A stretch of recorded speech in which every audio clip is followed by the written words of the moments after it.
គណៈសូមនមស្ការហើយនឹងចម្រើនពរចំពោះគុណម្ចាស់បងប្អូនទាំងអស់អង្គទាំងអស់គ្នាអ្នកតាមដានសិក្សារៀនភាសាថៃក៏ដូចជាសូមនមស្ការនិងចម្រើនពរចំពោះគុណម្ចាស់បងប្អូនដែលជាអ្នកតាមដាននៅខាងផ្នែកព័ត៌មានអញ្ចឹងថ្ងៃនេះខ្ញុំគណៈអាត្មាមានព័ត៌មានថ្មីមួយទៀតហើយដែលតាក់ទងទៅនឹងសម្ដេចអគ្គមហាសេនាបតីតេជោហ៊ុនសែនគាត់បានឆ្លើយតបទៅកាន់ថៃហើយក៏បានវេបកទៅលើថៃវិញដែរតាមរយៈពាក្យសម្ដីហើយក៏បានប្រាប់ទៅកាន់ចិនហើយនិងសហរដ្ឋអាមេរិកនឹងឲ្យពិនិត្យមើលករណីដែលឆបោកប្រាស់តាមអនឡាញហ្នឹងហើយដោយសារតែថៃហ្នឹងគាត់កំពុងតែវាយបកមកលើយើងហ្នឹងគ្រប់ទម្រង់គ្រប់រូបភាពណាគ្រប់រូបបានន័យថាគ្រប់សពបែបយ៉ាងណាគាត់បកពីរឿងមួយទៅរឿងមួយមកលើកម្ពុជារបស់យើងឲ្យពិភពលោកមើលមកឃើញថាកម្ពុជារបស់យើងហ្នឹងជាអ្នកដែលបំពេញទៅលើគាត់ហ្នឹងហើយដូចប្រហែលថ្ងៃមុនណានាយករដ្ឋមន្ត្រីថៃហ្នឹងគាត់ថាកម្ពុជាជាជំរករបស់ក្រុមអក្រិតជនហើយប្រហែលថ្ងៃក្រោយតមកទៀតនេះថៃហ្នឹងគេកាក់ប្រជាជនខ្មែរយើងនៅច្រកព្រំដែនខ្លងលឹកហើយនឹងប៉ោយប៉ែតហ្នឹងដើម្បីថតយកផ្ដិតយករូបភាពហ្នឹងហើយទៅចុះព័ត៌មានថាខាងខ្មែរមិនព្រមបើកច្រកព្រំដែនឲ្យប្រជាជនខ្លួនឯងចូលនៅក្នុងប្រទេសអញ្ចឹងគាត់មានល្បិចកិច្ចកលល្បិចខូចច្រើនលើកច្រើនសារពីរឿងមួយទៅរឿងមួយដើម្បីបង្វែររឿងព្រំដែនអីមករឿងអីផ្សេងអញ្ចឹងទៅហើយការបិទព្រំដែនគាត់និយាយថាដើម្បីទប់ទល់នឹងក្រុមពួកអក្រិតជនពួកអក្រិតកម្មអីចឹងដែលធ្វើការបោកប្រាស់តាមអនឡាញទៅជាអញ្ចឹងទៅណាថៃអញ្ចឹងពិបាកដែរអូខេតោះអញ្ចឹងយើងចូលទៅបកប្រែកាសែតនេះទាំងអស់អង្គទាំងអស់គ្នាតើកាសែតហ្នឹងគេនិយាយថាម៉េចខ្លះណាអញ្ចឹងបានន័យថានេះគេផ្សាយថាហ៊ុនសែនฟ้องจีนសហរដ្ឋណាបកកម្ពុជាឆៅប្រក់ថៃណាខមមិនเป็นเหยื่อลวงออนไลน์អញ្ចឹងបានន័យថាម៉េចបានន័យថាសម្ដេចអគ្គមហាសេនាបតីតេជោហ៊ុនសែនបានប្តឹងឬក៏បាននិយាយប្រាប់ឬក៏បានប្រាប់ទៅកាន់ចិនហើយនិងសហរដ្ឋអាមេរិកណាប្រាប់ថាកម្ពុជាណាបានខូចគេឈ្មោះដោយសារតែប្រទេសថៃអញ្ចឹងពាក្យឆៅនេះយើងអាចប្រែបានច្រើនណាគេយើងអាចប្រែថាខូចគេឈ្មោះក៏បានយើងអាចប្រែថាឆេវឆាវឬក៏ឡូឡាក៏បានដែរលក្ខណៈថាឡូឡាចំពោះរឿងអីមួយខឹងចំពោះរឿងអីមួយគេប្រើពាក្យឆៅក៏បានដែរខ្មែរយើងថាឆេវឆាវអញ្ចឹងណាហ្នឹងហើយប៉ុន្តែនៅក្នុងនេះយើងអាចប្រែថាខូចគេឈ្មោះអីក៏បានដែរណាបានន័យថាកម្ពុជាបានខូចគេឈ្មោះដោយសារតែថៃហើយខ្មែរគឺជាជនរងគ្រោះដែលធ្លាក់ណាគឺជាជនរងគ្រោះ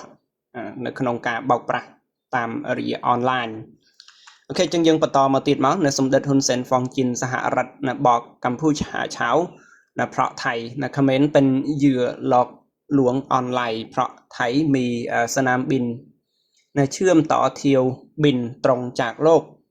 นะนำอาชญากรนะอาชญากรเข้ามาจึงบันทึกថាសម្ដេចហ៊ុនសែនណាបានប្រាប់ទៅកាន់ចិនហើយនិងសហរដ្ឋអាមេរិកណាប្រាប់ថាកម្ពុជាបានខូចជាឈ្មោះដោយសារតែប្រទេសថៃ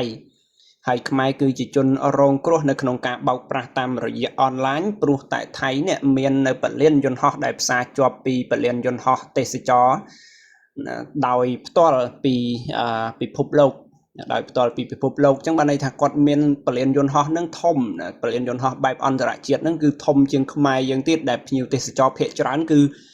មកទេសចរនៅក្នុងតំបន់អាស៊ីនេះនៅក្នុងប្រទេសអាស៊ានទាំង10ហ្នឹងអាចថាទី1គឺចុះនៅសិង្ហបុរីហើយទី2គឺធំបំផុតហ្នឹងគឺនៅថៃអីហ្នឹងឯងដើរលេងនៅក្នុងប្រទេសថៃដល់អស់ចិត្តអស់ចង់អញ្ចឹងទៅនៅសល់អាលុយនៅក្នុងកប៉ៅចុងក្រោយអញ្ចឹងទៅបានគេមកបង្ហើយនៅកម្ពុជាអីអញ្ចឹងទៅណាហ្នឹងហើយនឹងភ្ញៀវទេសចរមួយចំនួនគឺអញ្ចឹងឯងគេនៅសប្បាយអស់ចិត្តអស់ចង់នៅក្នុងប្រទេសថៃហើយបានគេមកមើលប្រទេសកម្ពុជាបន្តិចទៅ 4-5 ថ្ងៃគេទៅវិញអញ្ចឹងទៅតែអ្នកខ្លះគាត់ចាប់អារម្មណ៍កម្ពុជាមុនគាត់មកកម្ពុជាមុនតែម្ដងណាអូខេអញ្ចឹងគឺនេះគឺព័ត៌មាននៃចំណងជើងរងចាំខ្ញុំគណិតថ្មបកមកប្រែសម្រួលនៃភាសាខ្មែរម្ដងទៀតអញ្ចឹងបានន័យថាម៉េចបន្តមកទៀតមកគេដាក់ថាเมื่อเวลา 8 นาฬิกา วันที่27 มิถุนายน 68 สมเด็จហ៊ុនសែនประธานอาณาจักรกัมพูชาและประธานวุฒิสภาแห่งกัมพูชาและเสนาธิการทหารสูงสุดกองทัพกัมพูชาចឹងបានន័យថាម៉េចបានន័យថាកាលពីវេលាម៉ោង 8:00 នាទី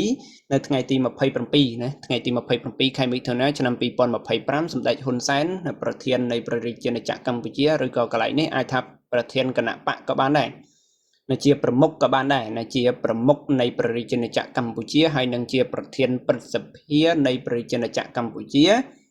ហើយនឹងសេនាធិការយោធាថ្នាក់ខ្ពស់បំផុតនៃកងយុទ្ធពលខេមរៈភូមិន្ទអូខេតោះជាងយើងបន្តមកទៀតមកគេថាម៉េចlive សុទ្ធនៃ Facebook page សម្ដេចហ៊ុនសែន of Cambodia រវាងសន្ទនាกับសមាជិកសភាเทศบาลเมืองอำเภอឈុំឆុនจังหวัดพระวิหารចឹងបានន័យថាសម្ដេចនឹងបាន live បន្តផ្ទាល់នៅក្នុង Facebook page ដែលមានឈ្មោះថាសម្ដេចហ៊ុនសែន of Cambodia ចន្លោះពេលដែលកំពុងតែសំណេះសំណាលជាមួយនឹងសមាជិកក្រុមប្រឹក្សាភិបាលឃុំសង្កាត់ណាក្រុមប្រឹក្សាភិបាលក្រុងឃុំសង្កាត់អីហ្នឹងគេហៅថាเทศบาลเมืองនៅក្នុងស្រុកឈុំឆុនហើយខេត្តព្រះវិហារអូខេបន្តមកទៀតមកដោយឡាយសុតបាងឈួងของสมเด็จហ៊ុនសែនระบุว่ากลโกงออนไลน์ในกัมพูชาเกิดขึ้นเพราะประเทศไทยและกัมพูชาชาวเพราะประเทศไทยกัมพูชาเป็นเพียงเหยื่อหลอกลวงออนไลน์ที่เกิดจากประเทศไทยចឹងបានន័យថាម៉េចដោយនៅក្នុងការ live បន្តផ្ទាល់ចន្លោះពេលខ្លះណាបានន័យថាពេលកំឡុងពេលខ្លះរបស់សម្ដេចហ៊ុនសែននឹងបានបញ្ជាក់ថាគឺបាងឈួងនឹងបានន័យថាចន្លោះពេលដែលគាត់កំពុងតែ live ណាចន្លោះពេលកន្លែងនេះកន្លែងនោះប្រហែលនា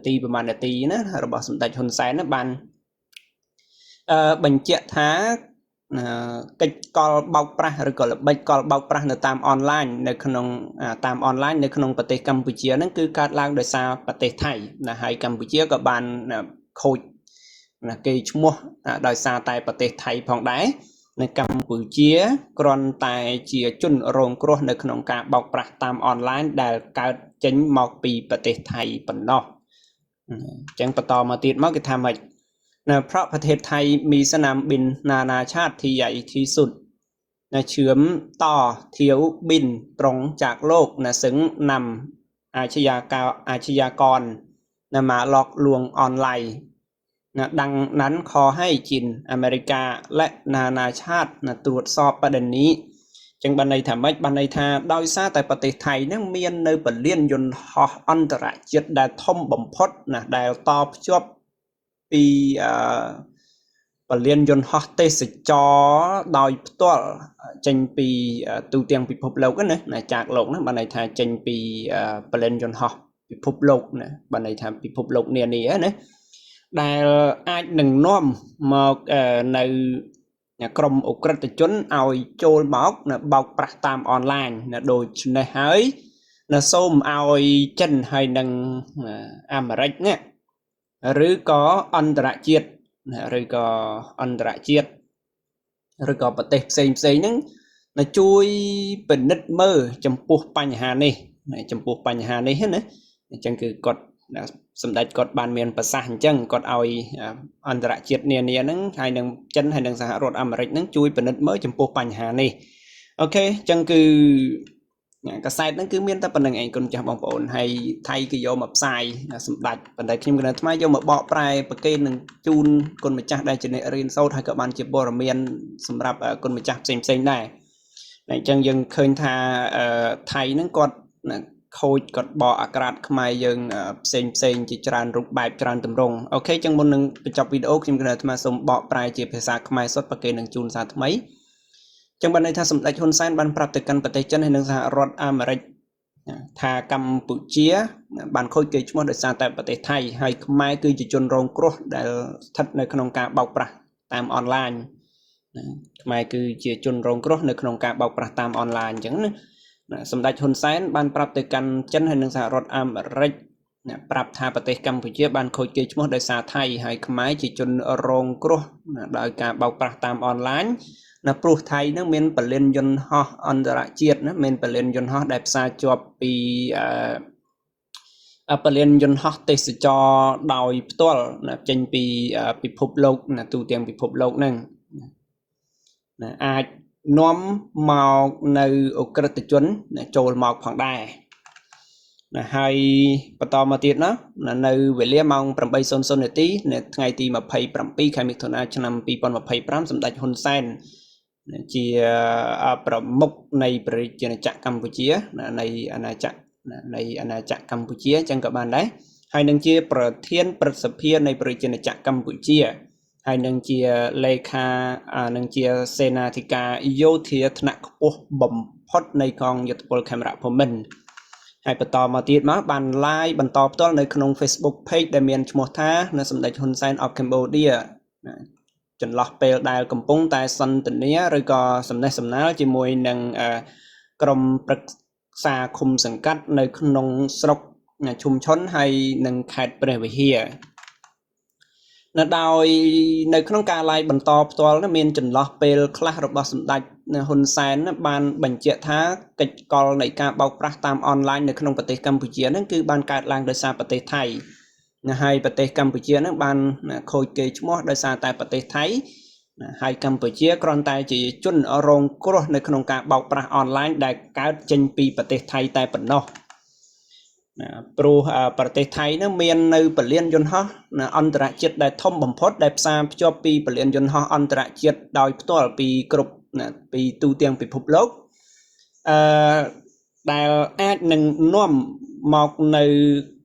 ឧក្រិដ្ឋជនចូលមកបោកប្រាស់តាមរយៈអនឡាញ